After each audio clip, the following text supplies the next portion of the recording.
kekuatannya itu ada di sosok Pak Jokowi gitu. Beliau tidak punya partai. Beliau hanya petugas partai sebelumnya. Tapi beliau bisa menangkan pertarungan dengan seorang Prabowo yang punya partai, punya segalanya, jenderal dan lain sebagainya. Selain takdir Tuhan apa kekuatannya? Ya kekuatan rakyat. Simbolnya ada di Pak Jokowi. Jadi Pak Jokowi itu keliling nggak ada maksud apa-apa. Cuman menyapa para pendukungnya. Cuman menyapa para loyalisnya yang selama ini kadang mereka datang berbondong-bondong dari daerah ke Solo, ke Kutai Utara. Kan nggak apa-apa dong. Sekarang Pak Jokowi mendatangi wilayah mereka masing-masing kan begitu. Ini kan sesuatu yang sangat sederhana sekali. Jangan juga diseret-seret kemana-mana gitu loh. Seolah-olah bahwa ini harus milik kita. Ini Pak Jokowi harus bersama kita, nggak bisa. Pak Jokowi itu milik rakyat Indonesia tuh. Pak Jokowi itu milik kita semua. Nggak tepat juga kalau misalnya Pak Jokowi keliling ketemu sama pendukungnya, ketemu sama masyarakat yang selama ini loyal, terus akhirnya diklaim oleh, jangan juga panik lah gitu ya, bahwa nanti akhirnya takut keduluan diklaim A, diklaim B, apalagi nggak apple to apple juga. Kalau sebuah partai itu disamakan dengan sebuah organisasi relawan, kan nggak apple to apple. Kepentingannya apa? Gitu loh, kepentingan kan begini, kan elektoral kepentingan partai politik ketika dalam pemilu nanti.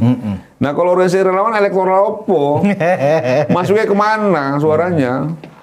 Jadi udahlah, disudahi kisruhnya, kan begitu ya. Saran saya sebagai orang luar nih, kepada teman-teman PSI, baik yang baru masuk maupun yang sudah lama, bangun komunikasi yang sangat baik, intens gitu. Apa yang menjadi ganjalan dibicarakan, diskusikan, selesai kerja. Pak Jokowi nggak akan masuk PSI kalau misalnya itu nggak rapi. PSI dengan relawan juga jangan bersikap konfrontatif, ya kan? Karena setiap keributan yang muncul kan, dan kemudian dieksposur di media, itu yang bikin pening nanti Pak Jokowi. Karena semua orang membacanya akan seperti itu, dan itu tidak sehat. Tapi jangan salah. Jika PSI masih suka ribut-ribut, Rampai Nusantara mengintip ke belakang.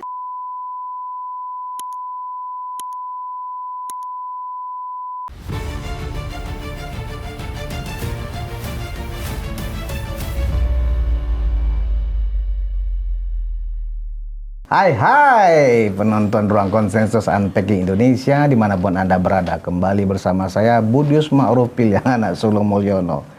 Mul termul. Kayaknya sekarang orang makin malu jadi ngaku sebagai termul sejak ada kisruh di PSI.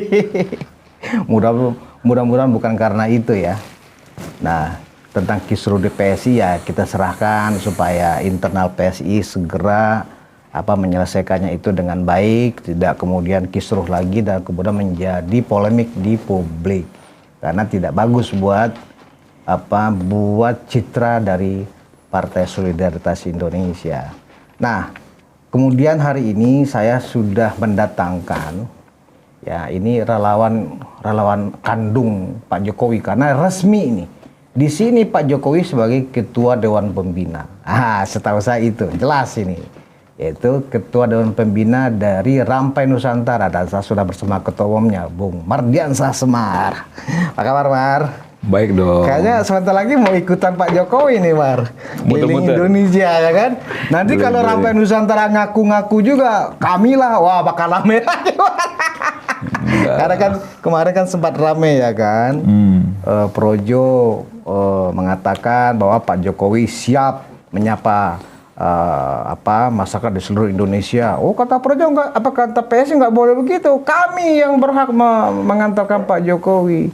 Padahal Pak Jokowi itu masih sebagai anggaplah orang yang dibesarkan oleh Jokowi. Pak Jokowi masih belum terikat secara resmi di PSI ya. Tapi di Projo saya nggak tahu apakah di Projo Pak Jokowi sebagai Ketua Dewan Pembina, saya nggak tahu. Tapi yang jelas dari pengakuan Bung Semar di Rampai Nusantara, Pak Jokowi Ketua Dewan Pembina. Nah, Mar, sebelum kita bicarakan tentang apa maksudnya Pak Jokowi ingin menyapa seluruh masyarakat di Indonesia, karena memang beliau adalah mantan presiden ya, tentang anggaplah ya tentang gejolak di PSI ini kan apakah benar ini akan berdampak kepada misi Pak Jokowi ingin membesarkan PSI kalau di internal terjadi ada sedikit gejolak seperti ini, Bung Semar?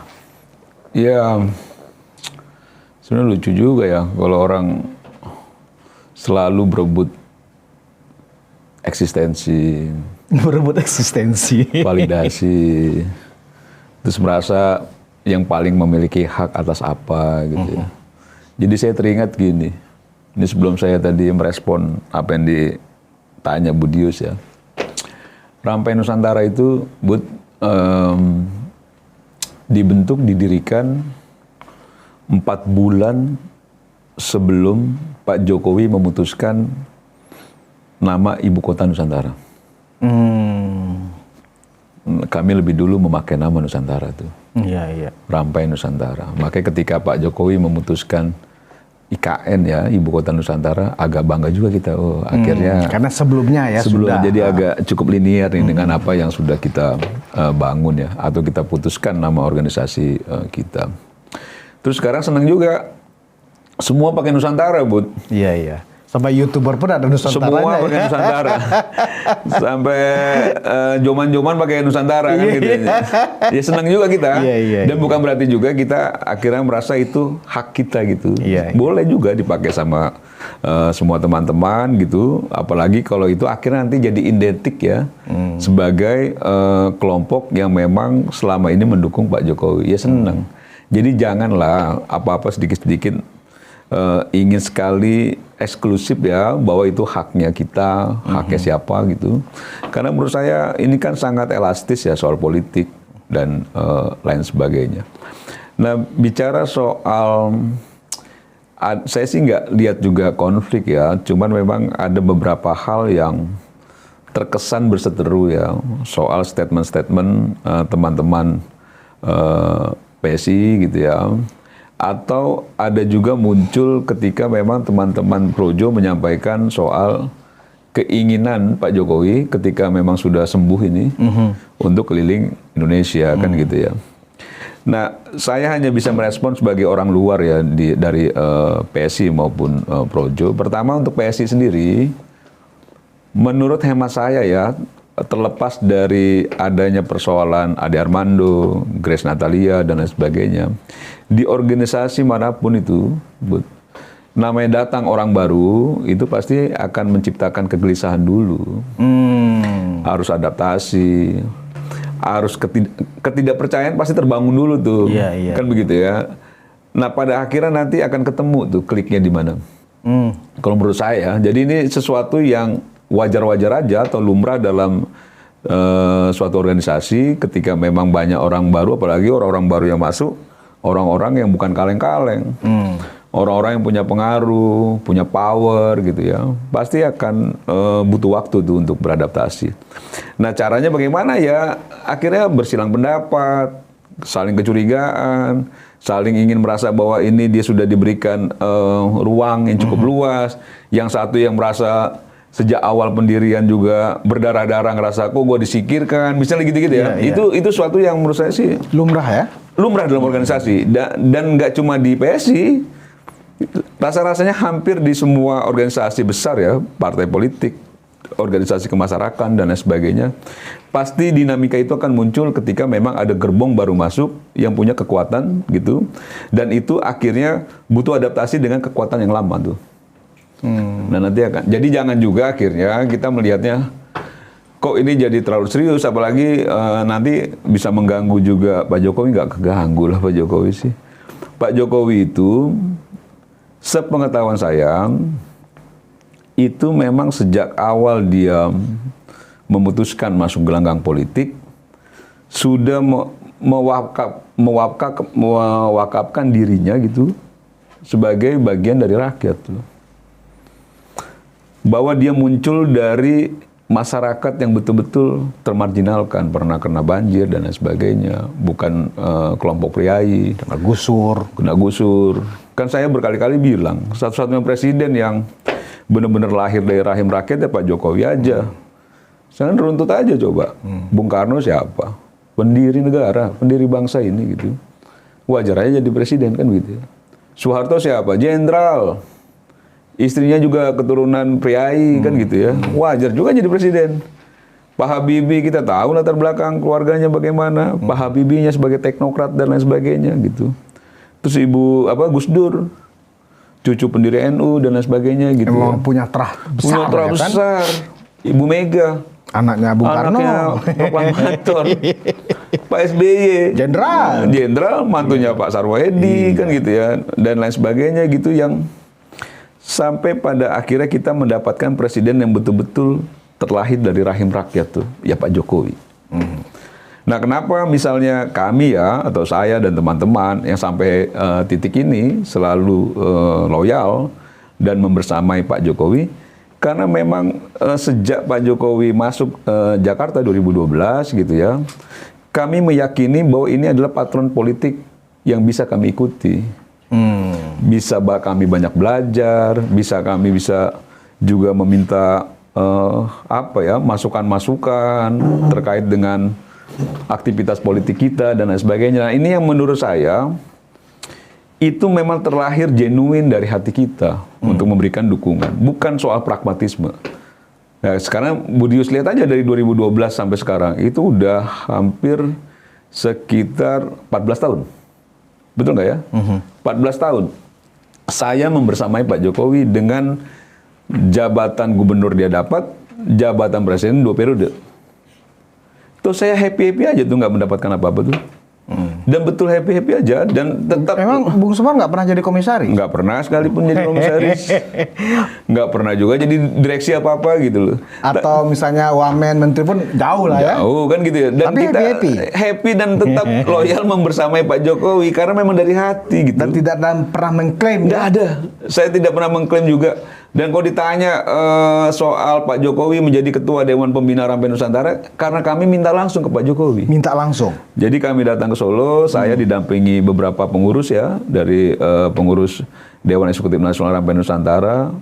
Kami sampaikan Pak Jokowi, kami mohon perkenannya gitu, Pak Jokowi untuk menjadi ketua Dewan Pembina Rampai Nusantara. Dan tentu kalau Pak Jokowi berkenan itu menjadi kebanggaan bagi kami semua, keluarga besar Rampai Nusantara yang sekarang sudah di 36 provinsi, 315 kabupaten kota. Dan Pak Jokowi menjawab berkenan? Ya, saya berkenan. Hari itu juga? Hari itu juga. Wow! Saya berkenan. Jadi nggak asal klaim ya? Nggak asal klaim, malah saya sampaikan setelah beliau menyampaikan perkenanan, saya sampaikan, mohon izin Pak Jokowi untuk menyampaikan berita baik ini kepada teman-teman Rampai Nusantara, juga kepada publik. Oh, oke. Jadi saya melihatnya ya itu bagian kedekatan kami terhadap orang yang memang sejak awal itu kami melihat sosok yang patut untuk kita teladani gitu. Nah itu Pak Jokowi. Jadi kalau sekarang misalnya ramai orang membicarakan langkah politik Pak Jokowi soal bahwa beliau akan keliling Indonesia. Saya itu beberapa bulan lalu ya, beliau masih berupaya sembuh dari sakitnya gitu. Saya diskusi sama Pak Jokowi di Solo, ya cukup lama, hampir 2 jam kami diskusi. Dan saya sampaikan begini sama Pak Jokowi. Pak Jokowi itu adalah simbol kekuatan rakyat yang kita tahu. Dan sampai titik ini, walaupun Pak Jokowi sudah tidak lagi menjabat sebagai presiden, kecintaan rakyat itu masih terlihat. Bagaimana orang datang berbondong-bondong ke rumahnya, bagaimana antusiasnya orang ketika Pak Jokowi datang ke satu tempat, dan lain sebagainya, ke area publik. Denyut kecintaannya rakyat itu nggak hilang tuh, Bud. Makanya saya sampaikan, nah untuk bicara soal masa depan Republik, gitu ya, kami melihat bahwa sosok Pak Jokowi juga bagian dari penentu itu. Pertama, beliau adalah presiden 2 periode. Kedua, anaknya beliau sekarang wakil presiden. Sahabat dekatnya menjadi presiden, kan begitu ya? Kan begitu kan? Iya. Sahabat dekatnya menjadi presiden. Kalau memang Pak Jokowi ikut mempengaruhi perjalanan Republik ke depan, relevan. Iya. Dan beliau punya kekuatan itu gitu loh. Nah kekuatan ini saya sampaikan ke Pak Jokowi harus dijaga, di-maintain. Caranya ya disentuh. kembali ke rakyat, berinteraksi dengan rakyat, dengan masyarakat, supaya memang rakyat yang masih mencintai Pak Jokowi itu kedekatannya kembali, yakin tidak ada sekat gitu loh. Dan Pak Jokowi itu menyampaikan, kalau saya nanti sudah pulih, sembuh, saya akan keliling Indonesia. Saya masih sanggup. Jadi saya sampai tanya begini sama Pak Jokowi, Bapak masih sanggup kan? Bapak masih siap kan untuk keliling Indonesia? Gitu loh. Dan beliau sampaikan, saya pulih, saya akan keliling. Saya siap, saya masih sanggup itu untuk keliling Indonesia, ketemu dengan masyarakat, berinteraksi. Bukan untuk PSI, bukan juga untuk para relawan termasuk Rampai Nusantara, bukan. Dan pada waktu itu bukan. Bung Semar selaku ketum Rampai Nusantara, Pak, tapi harus bersama KAI, harus bersama Rampai Nusantara, yang nggak seperti itu. Enggak. Kita ini kan bicara soal strategis, bicara bagaimana kekuatan Pak Jokowi ini itu bisa di-maintain dengan baik untuk kepentingan bangsa dan negara, gitu loh.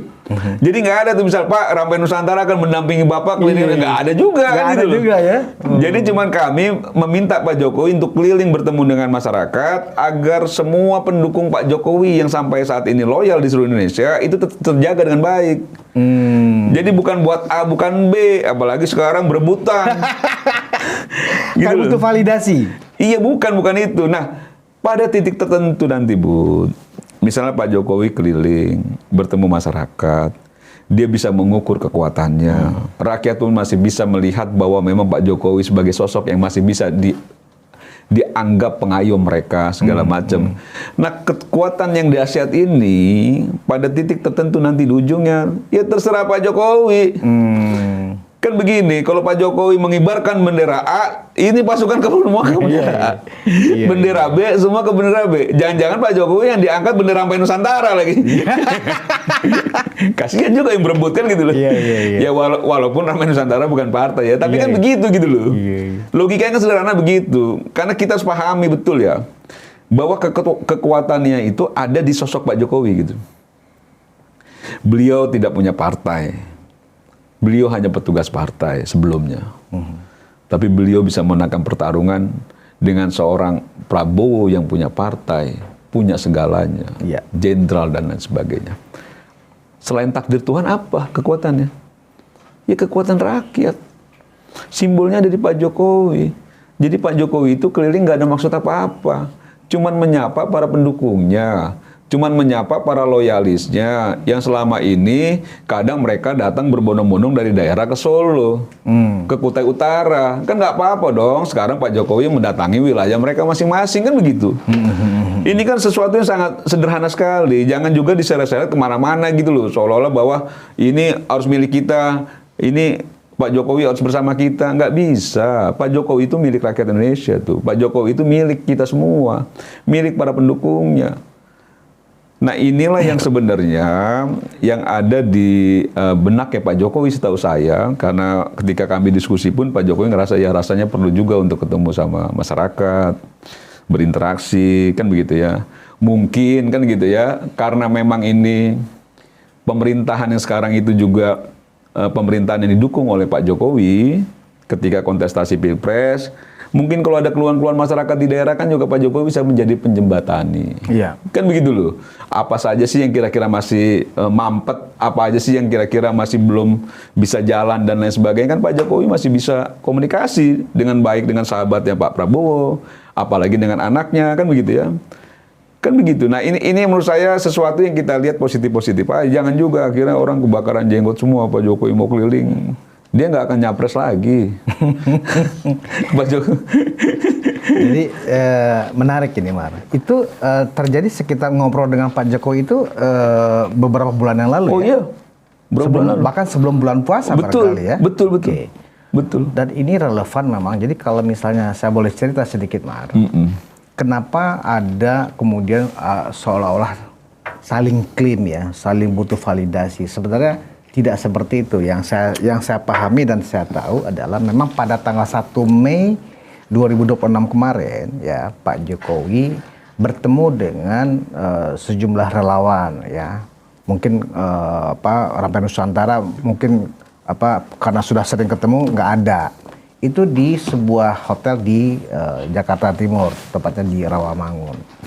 Nah, memang itu pernyataan Pak Jokowi sendiri, Mar. Apa itu? Ya, jadi setelah mendengar pendapat, masukan dari sejumlah relawan yang hadir di acara itu, ya kan, Pak Jokowi kemudian memberikan arahan. Hal yang pertama yang disampaikan Pak Jokowi adalah tentang kesehatan beliau, ya kan, bahwa alhamdulillah kondisi kesehatan saya 98-99% itu sudah pulih dan sudah diizinkan dokter untuk boleh ke lapangan lagi. Itu satu. Informasi tentang kesehatan itu memang pernyataan dari Pak Jokowi dan tidak ada satupun pertanyaan dari teman-teman relawan tentang Pak gimana kondisi kesehatannya, nggak ada. Jadi itu Pak Jokowi yang menginfokan. Pak Jokowi sendiri yang menginfokan. Yang kedua adalah tentang ya, saya sudah siap ya, karena saya sudah diizinkan dokter, saya akan menyapa lagi, ya saya akan ke seluruh Indonesia. Jadi nggak ditambah, nggak dikurangi, dan itu kemudian sekitar seminggu setelah itu, ya kan, tiba-tiba Sekjen Projo, ya, Freddy Damanik itu, ya, didatangin wartawan. Ini saya menceritakan kronologis nih, supaya teman-teman yang kemudian menganggap ini polemik ya menjadi lebih paham kronologisnya. Freddy Damanik juga pernah ada di ruangan konsensus beberapa hari yang lalu menjelaskan dia didatangin oleh wartawan media online bertanya tentang kesehatan Pak Jokowi, ya.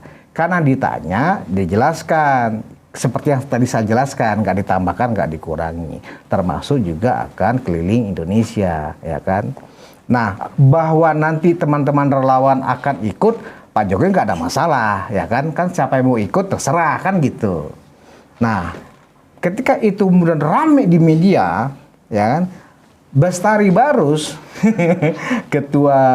salah satu ketua DPP PSI, seolah-olah menafsirkan penjelasan Freddy Damanik ini, klaim bahwa nanti Pak Jokowi ke seluruh Indonesia itu bersama Projo, padahal kan nggak ada kaitannya sama sekali, sehingga kemudian ada semacam polemik di media, ya, kemudian juga dibahas di televisi, ya gitu, kan? mulai rame juga. Rame, ya kan?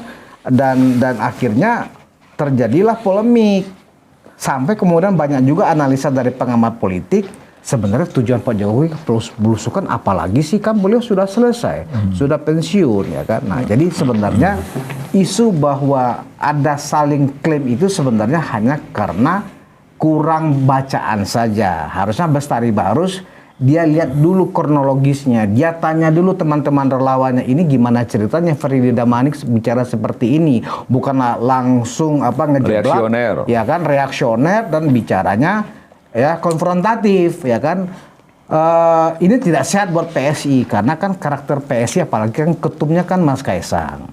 Solo punya bos, Solo kan nggak suka yang konfrontatif.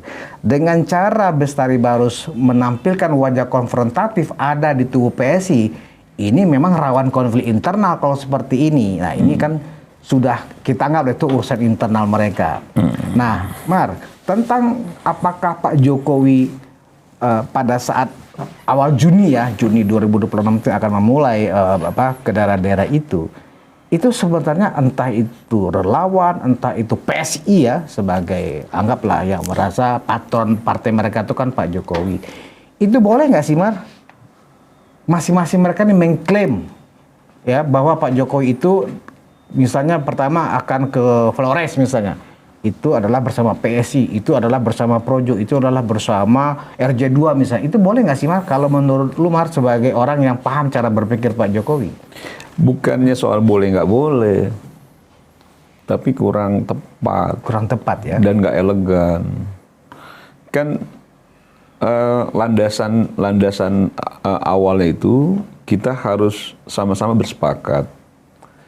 Pak Jokowi ini lahir secara politik dari rahimnya rakyat, kan begitu ya, sehingga beliau bisa memenangkan pertarungan gubernur DKI, akhirnya presiden. Karena dari rahimnya rakyat, makanya sampai titik ini kekuatannya tuh nggak lekang oleh waktu tuh. Terus menerus rakyat masih mencintai, termasuk saya, kan begitu. Kalau bicara soal pragmatisme politik kan harusnya bukan ke situ.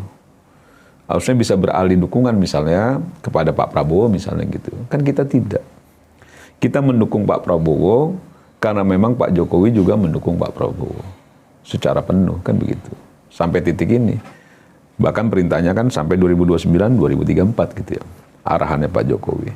Nah, ketika kita tahu dan meyakini secara bersama-sama bahwa ini memang muncul dari rahimnya rakyat, berarti simbol kekuatan rakyat ada di dirinya Pak Jokowi.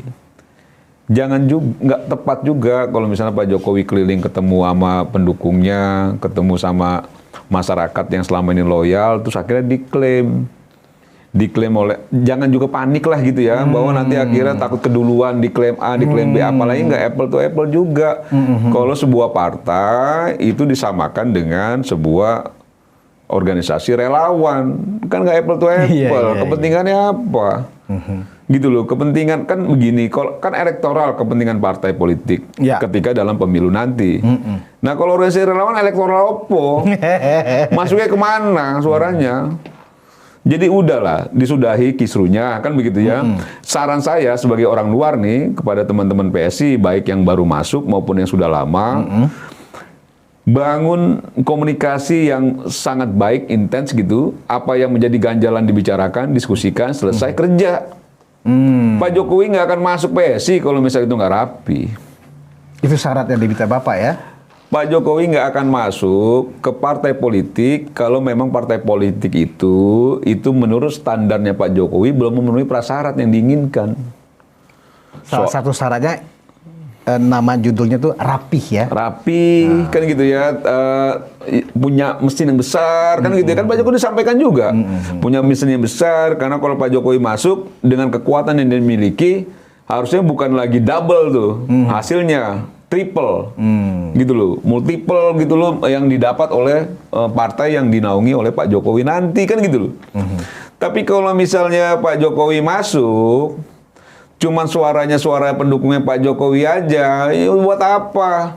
Malah mengecilkan Pak Jokowi. Malah mengecilkan Pak Jokowi. Jadi fokus dari teman-teman PSI itu membangun diri supaya memang layak untuk diberi dukungan oleh rakyat dan memang layak dimasuki oleh Pak Jokowi sebagai orang yang memang punya kekuatan rakyat ini gitu loh. Kan fokusnya harusnya di situ fokusnya. Kalau menurut saya ya, misalnya ada gesekan wajar, misalnya ada sedikit selisih paham wajar, gitu ya. Namanya juga ada orang baru, ada orang lama kan begitu loh. Nah ini disinergikan saja cara pikirnya, kebiasaannya, kan beda-beda kebiasaannya. Atau dan saya meyakini ya, kalau dari garis besar organisasi PSI sendiri masih tetap dengan visi misi yang sama, masih tetap dengan prinsip organisasi yang sama, kan begitu ya, yang kita tahu nasionalisme dan lain sebagainya gitu. Jadi ini cuma apa ya, cuma sesuatu yang menurut saya butuh kedewasaan untuk teman-teman melihat bahwa ini kita harus bisa menerima orang baru, orang organisasi yang mau besar itu, Bud. Apalagi kalau udah super TBK kan, organisasi yang mau besar, dia harus siap untuk terbuka untuk semua orang. Ya, apalagi kan PSI kan katanya super TBK. Super TBK. Nah, kalau dia sudah siap untuk menerima, membuka pintu selebar-lebarnya, dia harus siap menerima dengan kepala orang yang berbeda-beda gitu. Iya. Yang kadang nggak suka juga kita. Jangankan dengan cara berpikir ya, kadang cara berpakaiannya kita nggak suka. Ini ngapain sih norak banget gitu. Iya. Gitu loh. Ini ngapain sih bikin malu aja. Tapi itulah ketika kita memang konsekuensinya menjadi sesuatu yang terbuka, membiarkan orang banyak masuk untuk ini menjadi besar. Biarkan itu gitu loh. Biarkan adaptasi masing-masingnya akhirnya pada titik tertentu ketemu pasti. Jadi itu bukan soal, dan biarkan juga Pak Jokowi gitu ya menjalankan dirinya sebagai simbol rakyat tadi untuk menyentuh masyarakat banyak ini. Dan kalau orang ditanya ngapain lagi sih Pak Jokowi, yang nanya aja konyol. Pak Jokowi itu selain sahabat yang jadi presiden, anaknya jadi wakil presiden. Dan beliau adalah mantan presiden 2 periode. 2 periode yang harus dijaga kekuatan politiknya. Gue juga kalau anak gue jadi wapres, sahabat gue jadi presiden, gue jaga. Ada yang macam-macam gue turunin kan gitu loh. Gue turunin masa gue. Gue turunin kekuatan gue. Ini politik. Itu sebenarnya tujuan Pak Jokowi. Ini real politik gitu loh. Untuk menyapa iya, kembali masyarakat. Apalagi Mas Wapres nggak punya partai, kan begitu ya. Mas Wapres nggak punya partai, diobok-obok sejak pelantikan, mau dimakzulkan segala macam, kan gitu loh. Dihina-hina dan lain sebagainya. Salah satu kekuatan yang bisa menopang itu kekuatan Pak Jokowi kok. Pak Jokowi orang lain aja dibela, masa anaknya nggak dibela? Iya, iya. Orang lain yang didukung, masa anaknya nggak didukung? Ini aneh. Jadi kalau orang tanya, ya aneh lah. Kalau menurut gue sih wajar aja ketika Pak Jokowi keliling untuk menyentuh kembali ya masyarakat, para pendukungnya, untuk supaya solid barisan kekuatannya Pak Jokowi, wajar. Anaknya Wapres. Kalau tiba-tiba anaknya diganggu-ganggu secara konstitusional, siapa yang bela Pak Jokowi? Siapa yang bela Mas Wapres? Ya rakyat. Bukan PSI. Bukan partai. Bukan relawan, kan gitu. Karena mungkin secara politik kekuatannya kan masih kecil. Masih kecil. Ya kan, tapi kalau kekuatan rakyat, wow. siapa yang mau lawan? Siapa mau lawan? Kan gitu. Siapa? Ini mungkin yang harus dipahami. Vox Populi, Vox Dei. Vox Dei, setuju. Nah, Mar, berarti memang PSI yang harus mantes sendiri untuk tempat Pak Jokowi mau berlabuh. Itu jelas kan, ya, Pak Jokowi udah nyampaikan juga beberapa pesan kalau misalnya memang Pak Jokowi ingin ada di situ. PSI harus A, harus B, harus C, harus D. Itu aja fokusnya. Benahi itu, bangun jejaring, jangan cuma sampai tingkat kecamatan, tapi kalau bisa sampai tingkat desa. Ya. Kan itu yang paling penting. Sehingga ketika dijahit dengan kekuatan Pak Jokowi menjadi kekuatan yang besar. Dan pada saat membangun itu tidak menimbulkan kegaduhan, kan itu. Nggak menimbulkan kegaduhan. Iya. Bagaimana ketika membangun partai ada orang baru, ya kan? Orang baru kemudian dianggap membangun faksi sendiri di internal. Nah, itu kan berarti bukan membangun partai, berarti membangun faksi di dalam. Mungkin ini yang harus diperhatikan oleh Mat Ali dan Bestari Barus. Karena tidak bisa mereka juga mendenial begitu saja situasi bahwa PSI itu berdiri dari 2014. Betul. Ya kan? Mereka masuk baru 2025. Kan ada jarak yang cukup panjang ya. Walaupun PSI belum masuk ke Senayan, tapi kan sudah mewarnai politik Indonesia. Partai Solidaritas Indonesia. Nah, jadi sesuai dengan apa tujuan Pak Jokowi tadi, rasanya ya, segera PSI kemudian mengambil sikap yang lebih wise, menghilangkan segera kekisruhan ini ya, sehingga fokus bagaimana PSI memenuhi syarat-syarat yang diminta oleh Pak Jokowi, kan begitu. Iya. Tidak lagi saling klaim saya yang paling hebat, lo kurang hebat. Jadi harus belajar ke gua, kan seolah-olah seperti itu. Jangan reaksioner. Jangan reaksioner. Cooling down. Jangan lemes juga lah. Jangan lemes juga. Iya, udah kayak perempuan aja, dikit-dikit mau direspon nggak perlu juga. Kalau menurut gue sih ya. Baperan ya. Iya, nggak perlu juga, fokus saja, karena memang itu yang paling penting gitu. Dan satu hal ya, Bud, jangan juga akhirnya orang melihat bahwa keinginan Pak Jokowi untuk keliling Indonesia berinteraksi dengan masyarakat kembali nih, itu untuk kepentingan politik jangka pendek misalnya. Misalnya, wah ini pengen cepet-cepet supaya Mas Gibran dicalonin jadi presiden, sehingga kekuatan harus. Enggak. Pak Jokowi itu sangat menghargai Pak Prabowo. Pak Jokowi itu sangat sayang sama Pak Prabowo. Sampai titik ini. Makanya kita diminta jaga sampai 2029 tuh. Kita kawal terus Pak Prabowo. Dan kita dengan loyalitas penuh tuh untuk menjaga itu gitu loh. Di mana-mana pun kita tetap memberikan argumentasi yang memang kita melihat Pak Prabowo butuh dukungan itu gitu. Jadi kalau misalnya memang dilihat Pak Jokowi itu keliling-keliling untuk Mas Gibran segera menjadi presiden, salah. Salah besar. Salah total, kan gitu ya. Karena saya sering bicara dengan Pak Jokowi masih bukan soal sangat menghargai Pak Prabowo saja, tapi melihat ya Mas Gibran masih cukup waktu untuk mematangkan dirinya, walaupun sekarang sudah matang. Supaya lebih matang lagi, supaya lebih ini lagi. Jadi kalau nanti takdirnya 2034, dia baru bisa menjadi calon presiden, why not? Jadi bukan juga sekarang ini, wah nanti kan begini Bud, kadang orang-orang ini yang punya kebencian ya terhadap Pak Jokowi selalu menggorengnya seolah-olah bahwa Pak Jokowi ingin melakukan coup, ingin menyiapkan kekuatan untuk memotong tengah jalan. Nggak ada. 1000%. Itu kan pernyataannya saya Didu ya begitu. Makanya sebelum itu diulang-ulang terus supaya rakyat tahu ini gitu. Tidak ada Pak Jokowi keliling karena beliau senang ketemu masyarakat, itu satu. Yang kedua, beliau ingin menghargai loyalisnya. Yang biasanya datang ke Solo, dia mau datangi. Dan dia makin happy tuh ketemu sama warga tuh. Dia makin happy, Bud. Kalau kita kadang kan capek, suntuk gitu, dia makin senang, makin sehat dia. Ketemu masyarakat tuh makin sehat Pak Jokowi. Itu vitamin. Itu vitamin buat dia. Pak Jokowi, ya. Gitu loh. Paling modalnya ini yang dia minyak kayu putih itu loh. Minyak kayu putih, dia keliling. Dan dia happy. Gitu loh. Apa salahnya sebagai orang bebas gitu ya, warga negara untuk melakukan interaksi dengan masyarakat lainnya, nggak ada salahnya. Apalagi silaturahmi dapat pahala, Bud. Nah, mungkin begini, Mar. Saya coba, kenapa ya PSI ini begitu mengklaim seperti itu, bahwa kalau Pak Jokowi ke daerah-daerah itu pasti adalah untuk PSI. Karena mungkin begini, Mar. Dalam Kongres 2025 di Solo, ya, dan dalam Rakernas juga di Makassar, kan Pak Jokowi pernyataannya kan, saya akan total membangun PSI, saya akan habiskan waktu saya untuk PSI.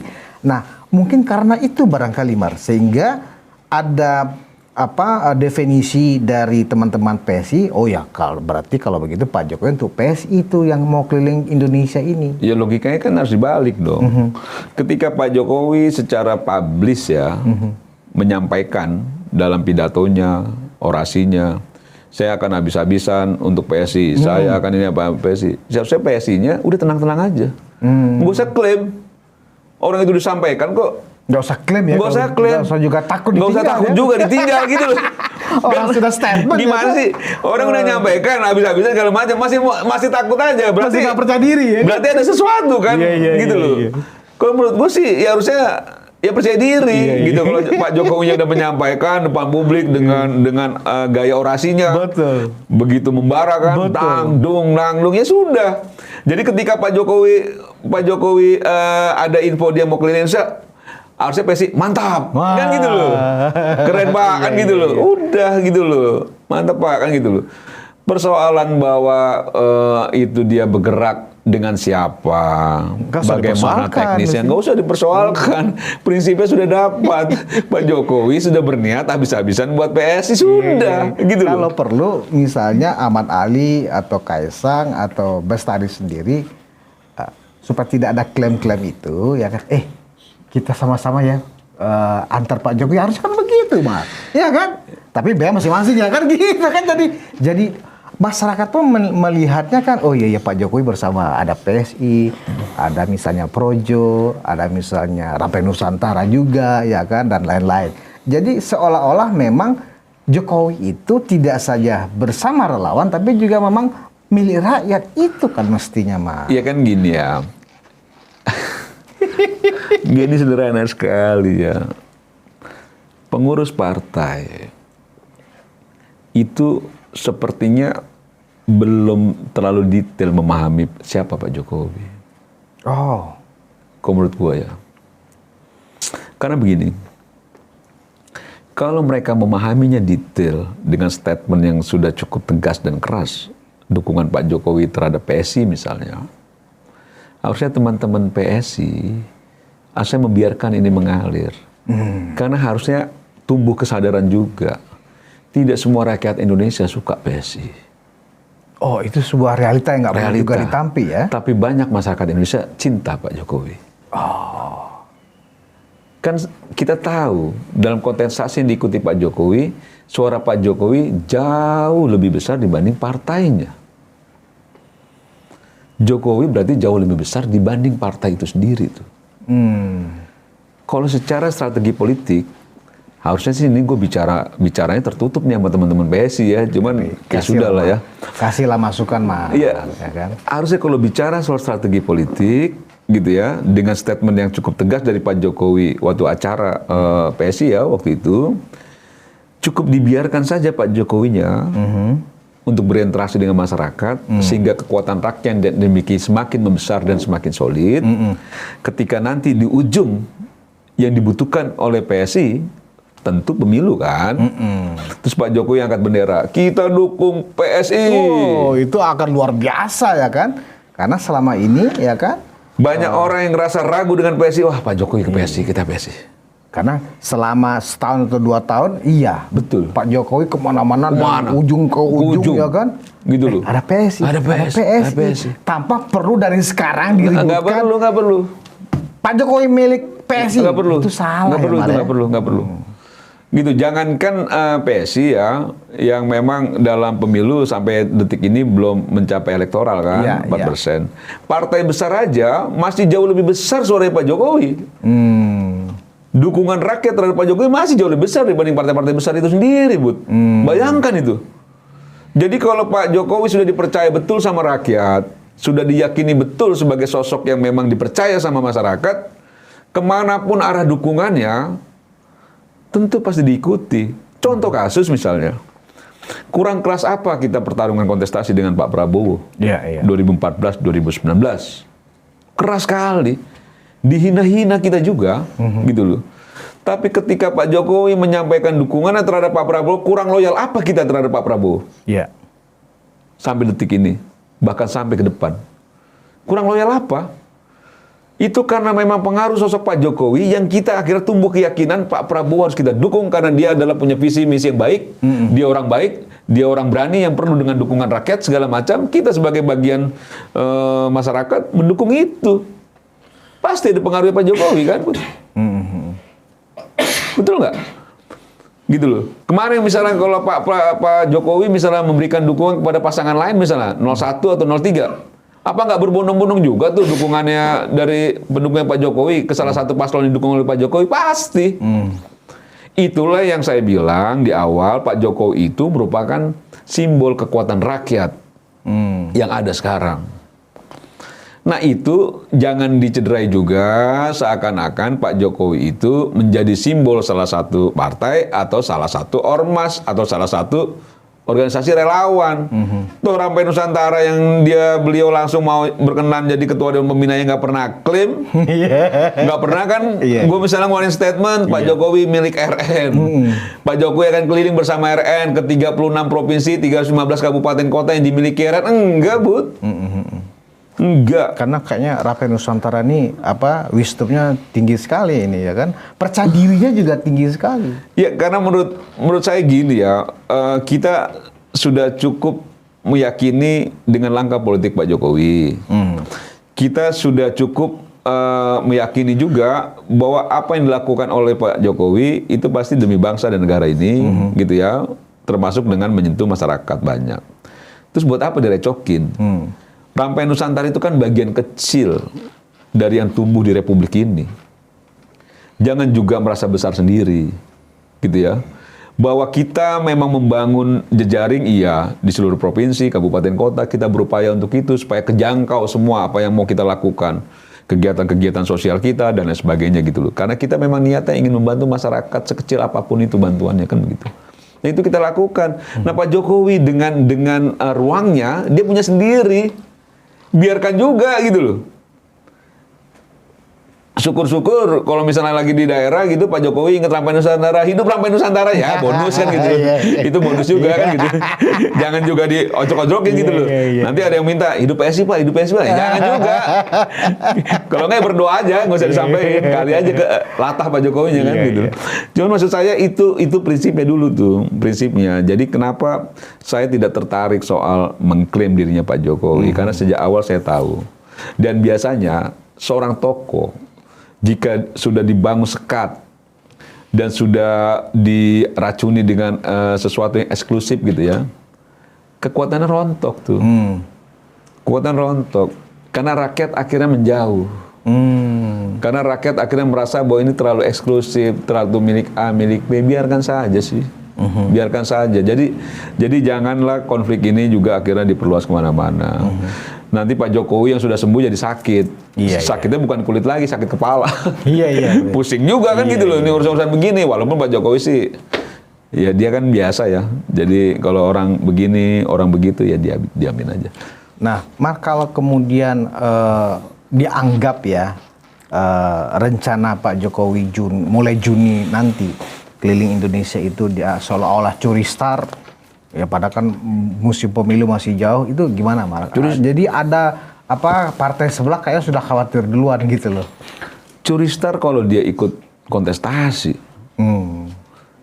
Orang ikut kontestasi enggak curi star itu dari mana sih? Berarti hanya kegalauan dan ketakutan sebenarnya. Ya kan gini loh. Kalau yang dimaksud curi star bisa kita analogikan orang-orang yang ingin ikut satu pertandingan, satu kontestasi, turnamen dan sebagainya, orang belum apa-apa dia sudah mulai dia. Berarti itu curi star. Pak Jokowi ini udah di luar gelanggang. Yeah. Jangan juga kita jahat ya. Sebagai anak bangsa gitu untuk melarang warga negara yang bebas berinteraksi dengan siapapun. Pak SBY boleh tuh ketemu sama siapa aja silakan. Bu Mega juga boleh ketemu sama siapa aja silakan, nggak ada yang larang. Gitu loh. Kalau memang masih sanggup untuk keliling-keliling, Pak SBY juga kalau masih sanggup mau keliling-keliling, monggo, nggak ada juga yang protes soal itu. Kenapa Pak Jokowi diprotes? Gitu loh. Kenapa Pak Jokowi diprotes? Kan bisa misalnya Pak SBY dia punya klub voli. Iya. Dia kadang bikin turnamen ketemu masyarakat dan lain sebagainya. Dia keliling daerah-daerah dengan itu. Ya jangan juga karena Pak Jokowi nggak punya klub voli jadi nggak boleh kan? Iya. SBY Cup kan ada. Ada. Jokowi Cup. Iya. Ntar kita bikin padel aja dia. Seluruh Indonesia. Iya. Cuman ya maksud saya itu kita fair juga lah bahwa kan Pak Jokowi orang bebas, warga negara yang punya hak untuk ketemu dengan siapapun, apalagi tujuannya baik. Jangan juga akhirnya dinarasikan curi star dari mana, karena Pak Jokowi udah nggak ikut kontestasi lagi. Tapi bahwa dia akhirnya menjaga kekuatan yang dia miliki, why not? Atau misalnya ada juga nyinyiran, loh kan sekarang presidennya Pak Prabowo. Iya. Ngapain juga Pak Jokowi harus menyapa rakyat? Emang belum puas jadi presiden? Ya kan begitu, seperti iya kan itu. Begini, sebagai presiden tentu banyak waktu tersita. Banyak kegiatan dalam negeri, luar negeri dan sebagainya. Dan protokolnya ketat. Protokol ketat. Pak Jokowi justru membantu sahabatnya ini. Justru membantu Pak Prabowo. Membantu Pak Prabowo, sahabat baiknya. Bukan menyaingi. Membantu Pak Prabowo, sahabat baiknya, untuk bisa memaintain ini masyarakat, supaya kalau misalnya ada isu, wah ini dolar mau naik, BB mau naik, kita demo, kata Pak Jokowi, jangan, ini pemerintah masih baik, masih bisa diatasi. Kan Pak Jokowi bisa bantu bicara ke rakyat. Iya. Kalau ada orang yang salah kaprah, malah itu bisa dimanfaatkan negatif. Tapi kalau Pak Jokowi yang memaintain rakyat itu sendiri, ya itu untuk kebaikan Presiden Prabowo, untuk kebaikan pemerintah. Karena kita tahu isu simpang siur. Banyak sekali narasi yang juga mendiskreditkan pemerintah, mendiskreditkan Presiden. Ketika Pak Jokowi terjun ke masyarakat, dia bisa sampaikan apa yang benar tuh. Isu itu nggak benar. Isu yang disampaikan mantan ketua MPR nggak benar, misalnya begitu ya. Iya. Gitu loh. Jadi tetap kita menjadi rukun sesama anak bangsa untuk membantu pemerintah, kan begitu loh. Positif kan? Jangan juga seolah-olah bahwa ini mau nyangin apa presiden kok disaingin, nggak bisa. Presiden itu kekuatan mutlak di Republik, nggak bisa disaingi, gitu loh. Nggak bisa disaingi, nggak bisa juga di fit accompli, karena dia punya ukuran sendiri, dia punya banyak informasi, intelijen dan sebagainya. Dia tahu lah langkah-langkah Pak Prabowo itu pasti dia punya satu kecermatan ya dalam langkah.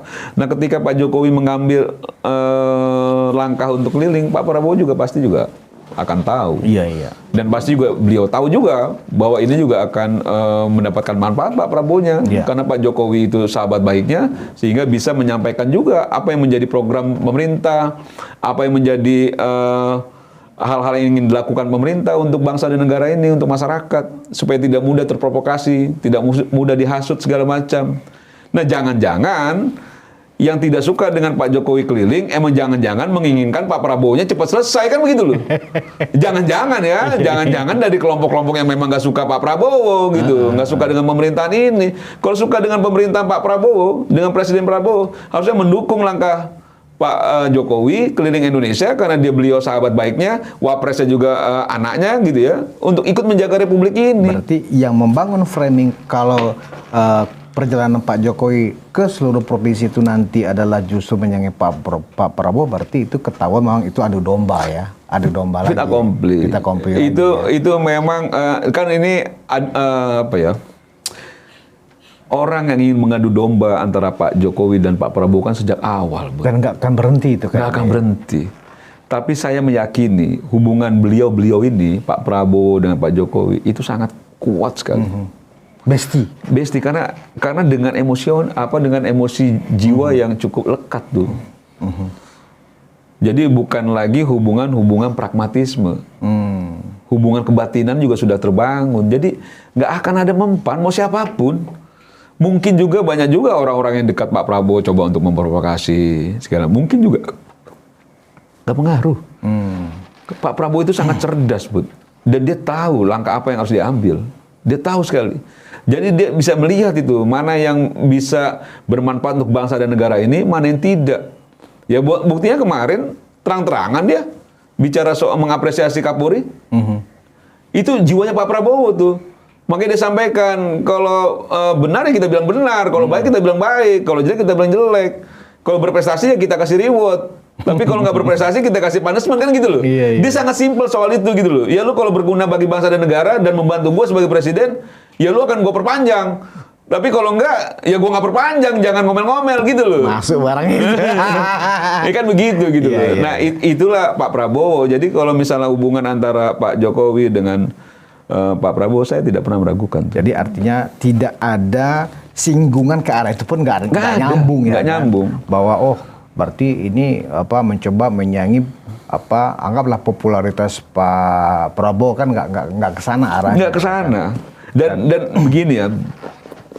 Saya bicara soal kekuatan yang dimiliki oleh Pak Jokowi. Ada survei yang dilakukan. Ada survei yang dilakukan. Kalau Jokowi menjadi ketua Dewan Pembina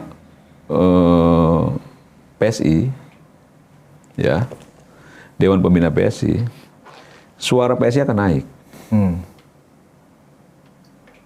Tapi akan jauh lebih naik kalau Pak Jokowi menjadi ketua umum PSI.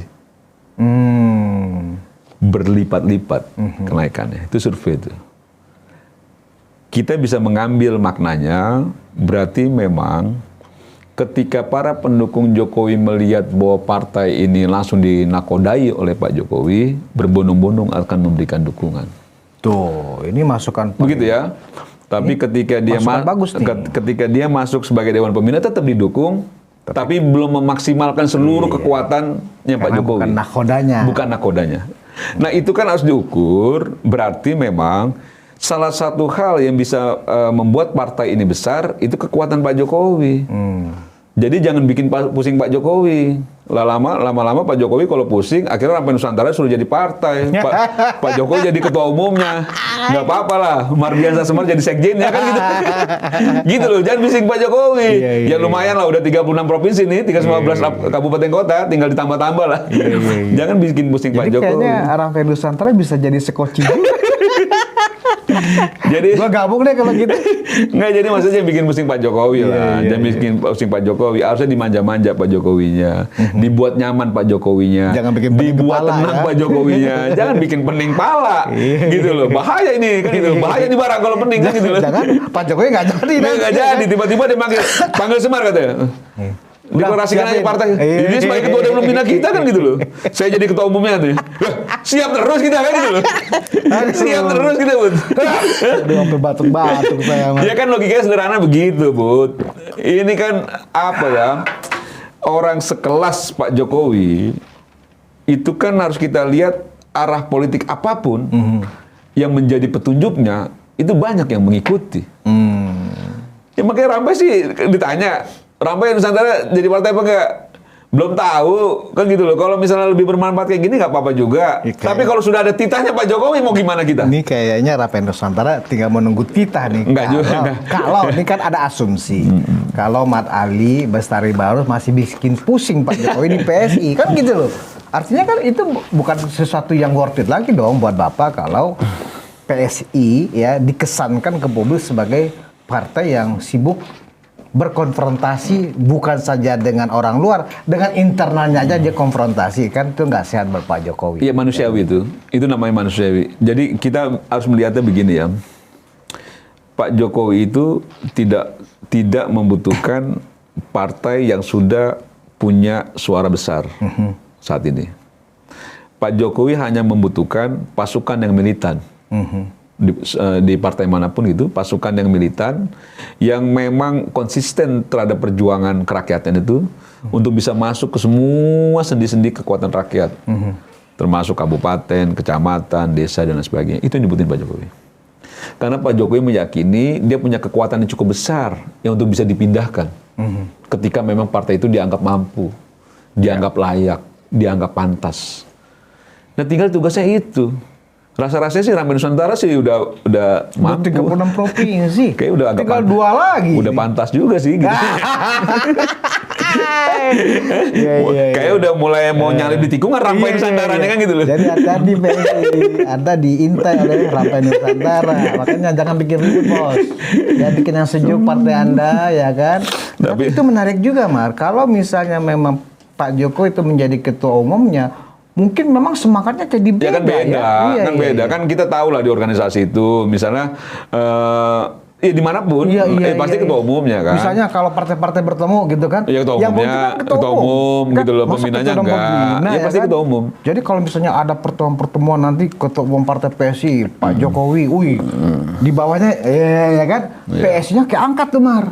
Tapi masa Pak Jokowi mengakuisisi anaknya sendiri, Mar? Enggak, itu kan survei. Itu kan survei, belum tentu juga Pak Jokowi misalnya jadi ketua umum PSI, ya belum tentu juga, tapi surveinya begitu akan kuat. Tapi kalau memang takutnya mubazir ya kekuatan Pak Jokowi, nggak apa-apa kok jadi ketua umum Rampai Nusantara Pak Jokowi. Nah, ini dia. Dan gini, Mar, jadi begini, kalau memang arahnya seperti itu ya, kita kan nggak tahu ya. Kok semangat sekali? Kok semangat sekali? Kita harus cari semacam historical ya. Ketika Pak SBY bergabung ke Demokrat atau mendirikan Partai Demokrat, itu kan memang last minute menjelang pemilu. Ini bergabung apa mendirikan gimana sih? Kalau bergabung berarti kan nggak mendirikan, Bud.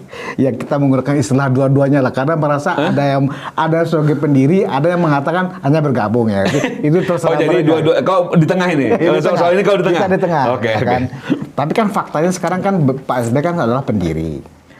Yang ingin saya sampaikan adalah Pak SBY itu di Demokrat itu juga nggak membangun lama-lama dulu, langsung pemilu kan, langsung masuk Senayan. Betul, itulah ketokohan namanya itu ketokohannya teruji. Begitu juga Gerindra.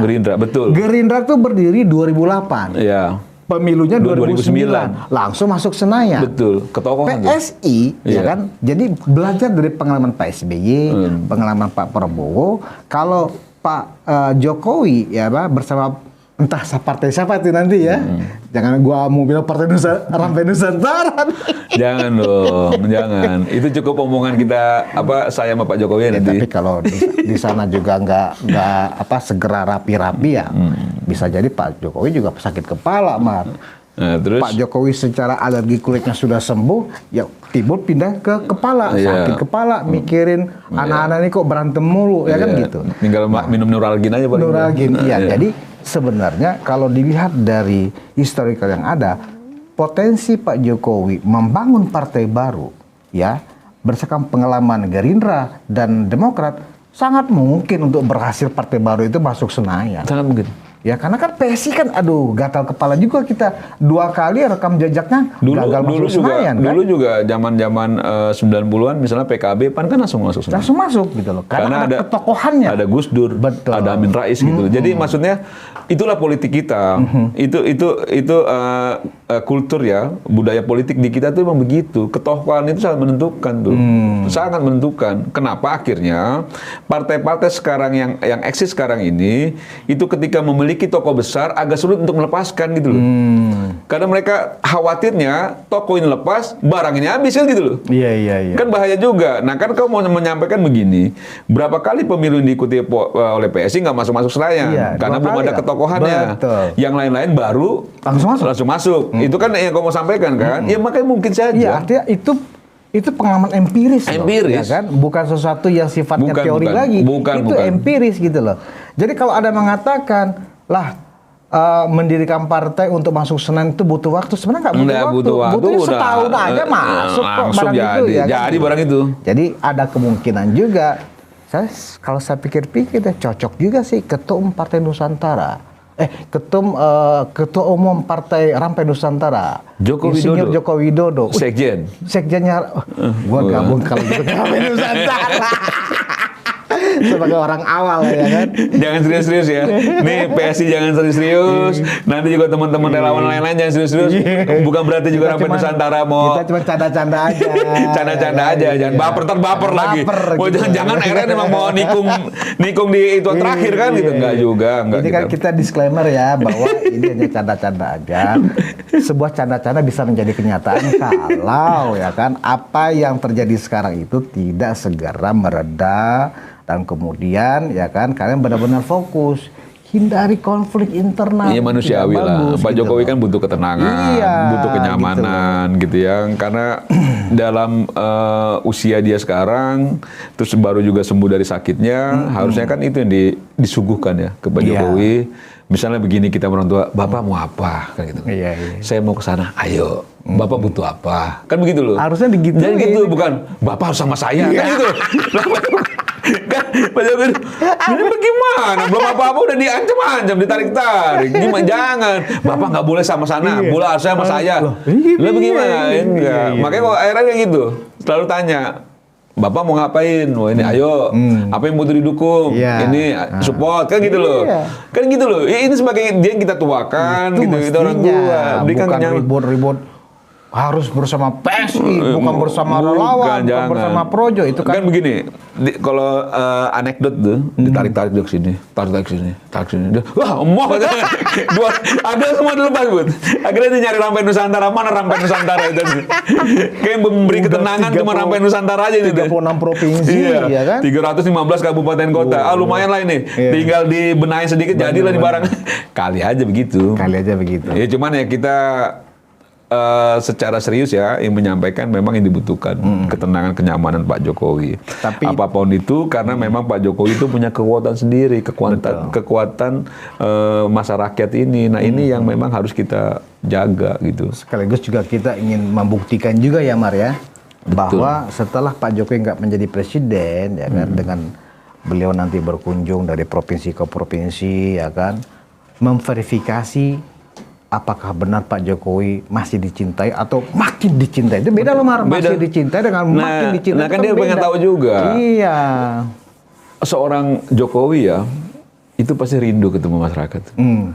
Karena memang ya gimana sih, kita hobi ngumpul gitu ya. Hobi ketemu orang, hobi atau tiba-tiba hilang itu gitu. Pasti rindu dia rindu salaman sama banyak orang. Ketawa-tawa. Iya, ketawa-tawa. Jangan juga nanti dilihat itu, udah bukan jadi presiden, nggak gitu. Boleh kok yang lain juga, camat juga boleh keliling. Nggak cuma mantan presiden, mantan bupati, mantan gubernur, kamu keliling-keliling lah.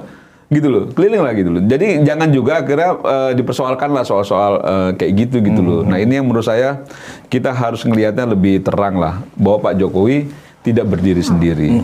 Pak Jokowi tidak hidup di ruang kosong. Dia harus menyentuh banyak orang. Clear ini. Dan itu memang soal diri dia, karakteristik dirinya, yang nggak bisa lepas dari masyarakat banyak. Jangan siksa Pak Jokowi dengan kesendirian. Jangan siksa Pak Jokowi dengan kesunyian. Biarkan beri kebahagiaan Pak Jokowi dengan bisa kumpul dengan masyarakat banyak. Itu yang dan juga jangan bikin pening Pak Jokowi dengan keributan. Berikan ketenangan. Untuk Pak Jokowi bisa memberikan kontribusi pemikiran kepada bangsa dan negara, khususnya untuk sahabatnya. Pak Prabowo. Itu dong yang paling penting. Iya enggak? Cara berpikir calon sekjen yang nanti ketua umumnya Pak Jokowi ini luar biasa, cocok lah ya. Ketua Umum Rampai Nusantara, Bung Mardiansyah Semar. Terima kasih Bung Semar. Sama-sama dong. Diskusi kita dan ini mudah-mudahan jadi cooling down semuanya, ya kan? Iya dong. PSI bisa menata lagi, bikin smooth, komunikasi publiknya lebih sejuk. Ya kan? Kalau toh ada di internal mereka cubit-cubit lah dikit tapi nggak berisi keluar. Ya disinergikan dengan baik. PSI dengan relawan juga jangan bersikap konfrontatif, ya kan? Karena setiap keributan yang muncul kan dan kemudian dieksposur di media itu yang bikin pening nanti Pak Jokowi. Karena semua orang membacanya akan seperti itu dan itu tidak sehat. Tapi jangan salah, jika PSI masih suka ribut-ribut, Rampai Nusantara mengintip di belakang. Hati-hati. Rampai Nusantara adalah sebuah ormas yang sekarang punya cabang di 36 provinsi dan 315 kabupaten kota. Ya, hati-hati. Ini bisa menjadi sekoci, ya kan? Tapi disclaimer, saya tidak sedang mempromosikan Rampai Nusantara. Semar adalah teman lama saya. Terima kasih atas perhatian Anda. Kita sebagai Termul tetap semangat. Nggak ada yang saling ingin menjatuhkan satu sama lain. Wassalamualaikum warahmatullahi wabarakatuh.